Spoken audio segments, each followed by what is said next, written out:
नमस्कार दोस्तों, आईएएस पाठशाला में सभी का स्वागत है।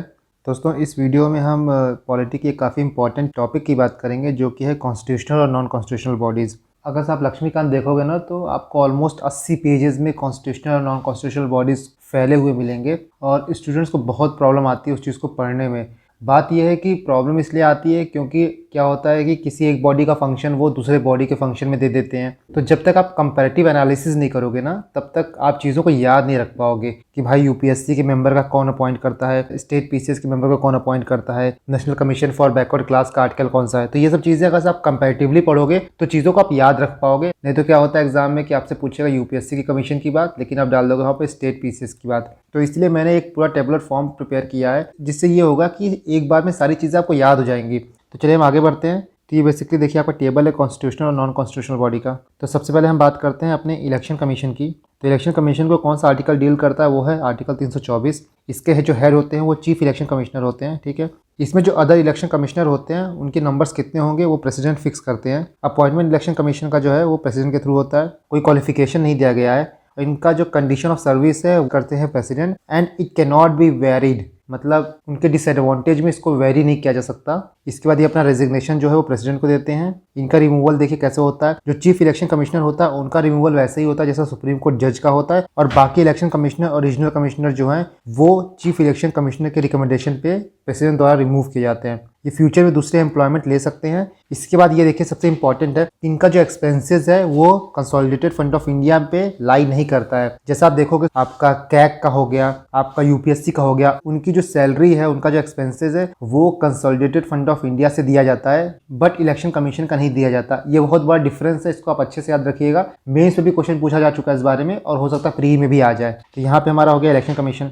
इसके बाद हम बात करते हैं यूपीएससी की। तो आर्टिकल 315 से लेकर 323 तक जो है वो यूपीएससी को डील करता है। यूपीएससी का जो हेड होता है वो है यूपीएससी का चेयरमैन, और जो मेंबर्स हैं उनका नंबर्स प्रेसिडेंट फिक्स करते हैं जो कि यूजुअली 9 से लेकर 11 तक वेरी करता है। इनका अपॉइंटमेंट जो है वो प्रेसिडेंट करते हैं, और उनका टर्म जो होता है या तो वो 6 साल तक रहेंगे या तो तब तक जब तक वो 65 साल अटेंड नहीं कर लेते।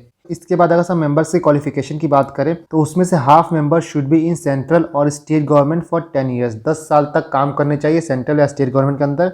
इनके भी जॉब की जो कंडीशन है वो प्रेसिडेंट डिसाइड करता है, but it can not be varied. ये अपना रेजिग्नेशन जो है प्रेसिडेंट को देते हैं और इनको प्रेसिडेंट रिमूव करते हैं। और कंडीशन क्या क्या हो सकती है, इंसॉल्वेंसी, पेड एम्प्लॉयमेंट, इन्फर्मिटी और मिसबिहेवियर भी एक कंडीशन होता है जिसके थ्रू इनको रिमूव किया जा सकता है। तो सबसे पहले सुप्रीम कोर्ट एक इंक्वायरी कमीशन बैठाएगी और उसके बाद सुप्रीम कोर्ट अगर अपने कमीशन में ये पाएगी कि इन्होंने कुछ मिसबिहेव किया है तो वो प्रेसिडेंट को एडवाइस करेगी कि इनको रिमूव कर दे, और जो ये सुप्रीम कोर्ट का जो एडवाइस होगा वो बाइंडिंग होगा और प्रेसिडेंट को रिमूव करेगा, ठीक है। फ्यूचर एम्प्लॉयमेंट नॉट अलाउड, ये फ्यूचर एम्प्लॉयमेंट नहीं कर सकते हैं। सेकंड टर्म के लिए भी नॉट अलाउड रहते हैं। इनका जो एक्सपेंसेस रहता है जैसे मैंने बताया कि कंसोलिडेटेड फंड ऑफ इंडिया पे लाइज करता है, और ये किस मिनिस्ट्री के अंदर आता है, मिनिस्ट्री ऑफ पर्सनल, ठीक है।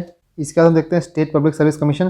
तो सेम इनका रहता है जैसा आपने यूपीएससी का पढ़ा है, सेम उसी तरह रहता है। ये भी आर्टिकल 315 से 323 तक डील करते हैं। इनका भी चेयर जो होता है वो चेयरमैन होता है, लेकिन डिफरेंस ये रहता है कि उनका सब कुछ प्रेसिडेंट करता है, इनका सब कुछ गवर्नर करता है, बट इनको रिमूव जो है प्रेसिडेंट कर सकता है। जैसा कि आप यहाँ देख सकते हैं कि इनके मेंबर्स की नंबर जो है वो फिक्स्ड बाय द गवर्नर, इनका अपॉइंटमेंट गवर्नर करता है। इनका जो टर्म होगा या तो 6 साल तक रहेंगे या फिर 62 साल की एज तक रहेंगे। सेम इनका क्वालिफिकेशन रहेगा, half should be in the central और state government for 10 years. Condition of service इनकी गवर्नर डिसाइड करता है, but it can not be varied. ये अपना रेजिग्नेशन लेटर गवर्नर को देते हैं, बट इनको रिमूव जो है प्रेसिडेंट करता है। और सेम कंडीशन रहता है, जिस कंडीशन से यूपीएससी के चेयरमैन को रिमूव करते हैं उसी कंडीशन से ये एसपीएससी के चेयरमैन को भी रिमूव करते हैं। Future employment not allowed. देखिए फ्यूचर में ये एम्प्लॉयमेंट इनका नॉट अलाउड रहता है, but state public service commission के चेयरमैन को यूपीएससी का चेयरमैन बनाया जा सकता है या फिर किसी और स्टेट पब्लिक सर्विस कमीशन का भी चेयरमैन बनाया जा सकता है। उसी तरह जो मेंबर रहते हैं उनको स्टेट पब्लिक सर्विस कमीशन का चेयरमैन बनाया जा सकता है या फिर यूपीएससी का चेयरमैन बनाया जा सकता है। तो अपने ही कमीशन में या फिर यूपीएससी में बनाया जा सकता है, बट किसी और कमीशन में ये एम्प्लॉयमेंट नहीं पाते हैं। सेकंड टर्म के लिए नॉट अलाउड रहते हैं। इनका जो एक्सपेंस रहता है कंसोलिडेटेड फंड ऑफ स्टेट पे लाई करता है, ठीक है।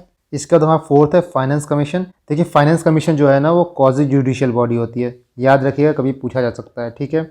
इसका दिया आर्टिकल 280 से डील करता है। इसमें टोटल 5 मेंबर होते हैं जिसमें से एक चेयरमैन होता है और 4 अलग मेंबर होते हैं। इसका जो अपॉइंटमेंट है वो प्रेसिडेंट करते हैं और एक चीज जान जाइए कि इसका क्वालिफिकेशन जो है वो कॉन्स्टिट्यूशन में नहीं दिया गया है। पार्लियामेंट थ्रू फाइनेंस एक्ट 1951 के थ्रू इनके क्वालिफिकेशन को डिसाइड किया है। जैसे जो चेयरमैन है एक्सपीरियंस होना चाहिए पब्लिक अफेयर में, बाकी जो 4 मेंबर्स हैं उनमें से एक हाई कोर्ट का जज होना चाहिए या फिर qualified to be high court का जज, दूसरे को knowledge of finance and account होना चाहिए, तीसरे को experience in financial matter and administration और चौथे को स्पेशल नॉलेज ऑफ इकोनॉमिक्स। ये मिनिस्ट्री ऑफ फाइनेंस के अंदर आते हैं और जनरली 5 साल का कार्यकाल रहता है, नहीं तो प्रेसिडेंट पहले भी अपॉइंट कर सकता है और अर्लियर। इसके बाद कैग की बात करते हैं तो कैग जो है आर्टिकल 148 के अंदर आता है, इसको अपॉइंट प्रेसिडेंट करते हैं। कैग का जो टर्म होता है वो कॉन्स्टिट्यूशन डिसाइड नहीं करता है, याद रखिएगा। कई बार पूछा जा चुका है कि कॉन्स्टिट्यूशन ने डिसाइड किया है, बट नो, ये कैग एक्ट 1971 के थ्रू डिसाइड होता है, जो कि है या तो 6 साल तक रहेंगे या तो 65 साल की उम्र तक रहेंगे। इसके बाद इनकी कंडीशन ऑफ सर्विस जो है वो पार्लियामेंट डिसाइड करती है and it can not be varied. इनकी सैलरी जो होती है वो इक्वल टू सुप्रीम कोर्ट जज होती है, ठीक है। ये अपना रेजिग्नेशन जो है प्रेसिडेंट को सौंपेंगे। इनको कैसे रिमूव किया जा सकता है? सेम है सुप्रीम कोर्ट जज, जिस तरह सुप्रीम कोर्ट जज को रिमूव किया जाएगा उसी तरह इनको भी रिमूव किया जाएगा। फ्यूचर एम्प्लॉयमेंट नॉट अलाउड है। इनकी जो सैलरी है it lies on consolidated fund of India. इसके बाद अटॉर्नी जनरल की बात करते हैं तो ये आर्टिकल नंबर 76 के थ्रू डील करते हैं। इनकी जो अपॉइंटमेंट है वो प्रेसिडेंट करते हैं। इनकी क्वालिफिकेशन क्या होनी चाहिए? तो he should be qualified as supreme court जज। इनकी कंडीशन ऑफ सर्विस जो है प्रेसिडेंट डिसाइड करते हैं। ये अपना रेजिग्नेशन जो है प्रेसिडेंट को देंगे। इनको रिमूव प्रेसिडेंट कर सकते हैं और प्रेसिडेंट कभी भी कर सकते हैं। फ्यूचर एम्प्लॉयमेंट इनका अलाउड है। सेम जो अटॉर्नी जनरल सेंटर में होते हैं उन्हीं के एनालॉगस जो होते हैं वो एडवोकेट जनरल होते हैं स्टेट में। तो ये एडवोकेट जनरल ऑफ स्टेट की बात करते हैं। ये आर्टिकल 165 के थ्रू डील करते हैं। इनको जो अपॉइंट करते हैं वो है गवर्नर। अटॉर्नी जनरल जो होते हैं वो qualified to be supreme court जज, तो एडवोकेट जनरल जो होंगे he should be qualified to become high court जज। इसके बाद कंडीशन ऑफ सर्विस जो है डिसाइडेड बाय द गवर्नर। ये अपना रेजिग्नेशन जो है गवर्नर के थ्रू देते हैं और इनकी जो एम्प्लॉयमेंट है lies on pleasure of governor, मतलब गवर्नर कभी भी इनको रिमूव कर सकता है और फ्यूचर एम्प्लॉयमेंट के लिए अलाउड है। इसके बाद हम बात करते हैं special officer for linguistic minorities. बहुत लोग छोड़ देते हैं, बस को छोड़ के नहीं जाना है। ये आर्टिकल 350B के थ्रू डील करते हैं। इनको 7th कॉन्स्टिट्यूशनल अमेंडमेंट के थ्रू लाया गया था। 1956 में हुआ था 7th कॉन्स्टिट्यूशनल अमेंडमेंट, तब इनको ऐड किया गया था। इसके बाद जो अपॉइंटमेंट इनकी है वो प्रेसिडेंट करते हैं। सिंपल है, बस आपको इतना जानना है कि इनकी अपॉइंटमेंट जो है प्रेसिडेंट करते हैं और ये आर्टिकल 350B के थ्रू डील करते हैं। इसके बाद हम बात करते हैं national commission for schedule cast. ये आर्टिकल 338 के अंदर आते हैं। इनका जो हेड होता है वो चेयरमैन होता है, बाकी और मेंबर होते हैं वाइस चेयरमैन और 3 अलग मेंबर। इनकी जो अपॉइंटमेंट है वो प्रेसिडेंट और इनका टर्म जो है वो प्रेसिडेंट करता है। इसके बाद कंडीशन ऑफ सर्विस भी है प्रेसिडेंट डिसाइड। यहाँ पे बेसिकली बात की गई है कि कैसे national commission for schedule cast and schedule tribe evolve किया है, तो इसको एक बार नजर मार लेते हैं। देखिए सबसे पहले क्या था कि आर्टिकल 338 प्रोवाइड करता था एक special officer for SC and ST, लेकिन 1978 में एक रिजोल्यूशन के थ्रू मल्टी मेंबर कमीशन बनाया गया फॉर SC एंड ST। फिर क्या था कि 1987 में गवर्नमेंट ने जो कमीशन था उसका वर्क जो है मॉडिफाई करके उसको national commission for schedule cast and schedule tribe में बदल दिया। बाद में क्या हुआ कि 1990 में 65 कॉन्स्टिट्यूशनल अमेंडमेंट एक्ट के थ्रू एक मल्टी मेंबर कमीशन सेट किया गया।